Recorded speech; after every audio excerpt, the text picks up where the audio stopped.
In 1972, the United States Army made a decision that every conventional engineering principle said was wrong. They put a jet engine in a tank. Not a diesel engine, not a petrol engine, a gas turbine, an aircraft engine, the kind of power plant that belongs in a C-130 Hercules or a Chinook helicopter, generating heat that shimmers the air above the exhaust and consuming fuel at rates that logistics officers described as terrifying. The Lycoming AGT-1500, the engine selected for what would become the M1 Abrams, produced 1,500 horsepower. It could run on diesel, jet fuel, aviation gasoline or kerosene. It could theoretically run on anything that burned. What it could not do was be fuel efficient. At combat speeds, the M1 Abrams consumed approximately 10 gallons of fuel per mile driven. Sitting stationary with the engine running, it consumed 10 gallons per hour. The logistics requirement this created was staggering. An M1 Abrams company of 14 tanks, operating for 24 hours of sustained combat, could consume 50,000 gallons of fuel, the fuel trucks required to support it, the time required to refuel each vehicle, the vulnerability of the supply line created by that dependency. All of it was documented and critiqued and questioned throughout the development program. Critics called the turbine engine the Abrams' fatal flaw. Then the vehicle went to war, and the jet engine turned out to be exactly right. To understand why America chose the gas turbine, you need to understand what American tank designers had learned from studying Soviet armor in the late 1960s. The MBT-70 program, the failed joint American-German tank that South Korea had studied before building its K-2 Black Panther, had been cancelled in 1969. America needed a new approach. The Army's analysis of future tank combat focused on one operational scenario above all others: a Soviet armored breakthrough in West Germany, crossing the Rhine, driving toward the North Sea.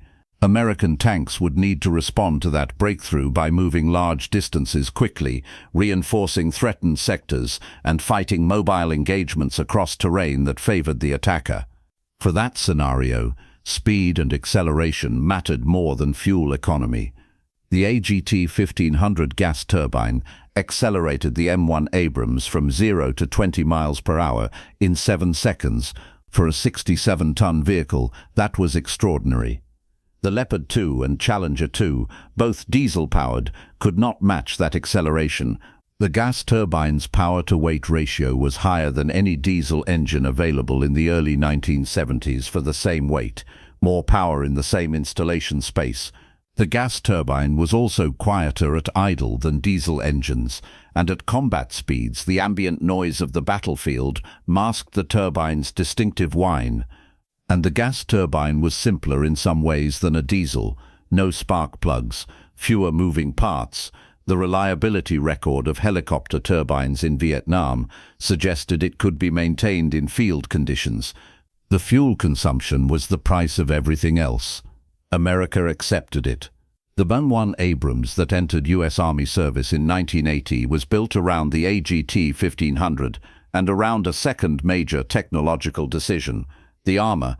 The classified composite armor developed jointly between British and American researchers, based on the British Chobham concept, but incorporating American modifications, and designated Chobham in U.S. Army documents, provided protection levels that were the highest of any production tank in the world at the time. The armor was layered: ceramics, steel, titanium alloy, and other materials in combinations that the Army classified and has never fully disclosed. Testing against every anti-tank projectile in the Soviet inventory at the time of development showed that the M1's frontal arc was impervious to every weapon the Soviet Union had deployed. The gun was the American-developed 105mm M68 rifled cannon in the original M1, later upgraded to the Rheinmetall 120mm smoothbore in the M1A1 variant, entering service in 1985, and all subsequent versions. The fire control system was the most sophisticated in the world at the time of introduction. Thermal imaging gunner's sight, commander's independent thermal viewer in the M1A2, laser rangefinder, digital ballistic computer, stabilized gun, allowing first-round hits while moving at full speed across rough terrain. The crew was 4: commander, gunner, loader, and driver. The loader position was a human crew member, not an auto-loader, a decision that American doctrine defended on the grounds that a human loader could handle ammunition under combat conditions that automatic systems struggled with, and that the training pipeline for maintaining auto-loaders in the field was more demanding than training a 4th crew member. That argument was never fully accepted by those who pointed to the French, South Korean, and other armies that had implemented auto-loaders successfully. The debate continued as the Abrams fought in wars that settled other questions about the vehicle completely. Desert Storm in 1991 was the M1 Abrams' first major combat test. The results were categorical. American M1 Abrams tanks engaged Iraqi T-72 and T-72M tanks in the largest tank battle since the Second World War, the Battle of 73 Easting on February 26, 1991. 2nd Armored Cavalry Regiment, using M1 Abrams tanks, engaged a Republican Guard Tawakalna division equipped with T-72s, T-55s, and BMP infantry carriers. The engagement lasted less than 2 hours. American Abrams crews destroyed more than 80 Iraqi armored vehicles. The Abrams suffered no penetrations from Iraqi fire. Iraqi T-72 rounds struck Abrams tanks. The American composite armor stopped every one.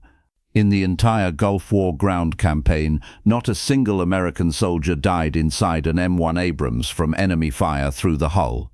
4 Abrams were disabled by enemy action, all by hits to the engine or running gear rather than hull penetration. All 4 crews survived. 9 more were disabled by friendly fire, a haunting consequence of the Abrams' own superior thermal imaging, making American vehicles difficult to distinguish from Iraqi vehicles in darkness and sandstorm conditions. All friendly fire crews survived.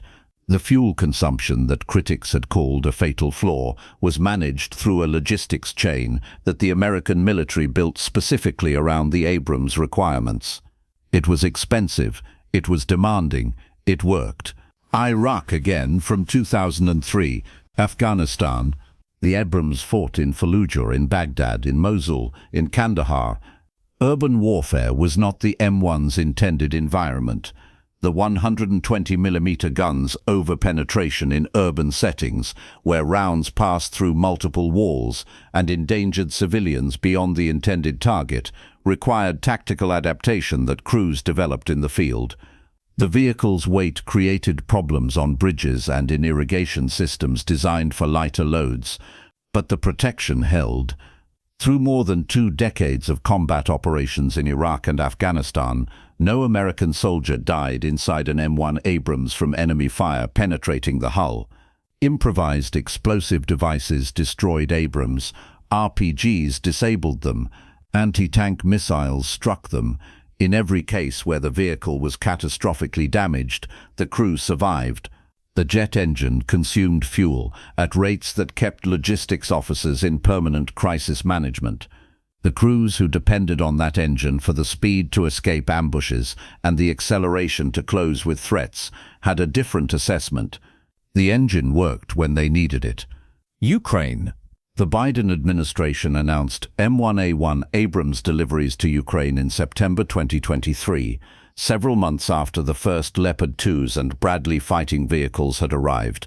The delay was deliberate. America was genuinely concerned about the Abrams fuel requirements in a Ukrainian operational context where the American logistics infrastructure that had supported Abrams in Iraq and Afghanistan was not available. Ukraine received 31 M1 Abrams in October 2023, equipped with a downgraded armor package that excluded the depleted uranium mesh that provides the highest level of protection in American service. The operational assessment from Ukrainian crews was mixed in ways that differed from the Leopard 2 assessment. The Abrams was judged superior in firepower and protection. The fuel consumption, even in a Ukrainian army accustomed to managing Soviet fuel logistics, was a consistent challenge, And the Abrams' size and thermal signature made it more detectable by Russian drone surveillance than Ukrainian commanders had hoped. In February 2024, Ukraine announced it was withdrawing its M1 Abrams from frontline positions because of the drone threat. The combination of the Abrams' large size, high thermal signature from the gas turbine, and Russian drone proliferation had made frontline operation too costly. The withdrawal was not a defeat of the Abrams. It was an acknowledgement that the battlefield of 2024 was different from any environment the tank had been designed for. Drones had changed the equation for every large armored vehicle. The Abrams was not uniquely vulnerable. It was visible. The tank that had never lost a crew to enemy hull penetration across more than 30 years of combat was being held back from the front, not because it was weak, but because the threat had moved from the direction it was designed to face. The 120mm gun still worked. The composite armor still held. The jet engines still ran on whatever fuel was available. But the drone flying above saw everything, and the Abrams, like every other tank in every other army, was still learning how to fight in a world that its designers in 1972 had never imagined.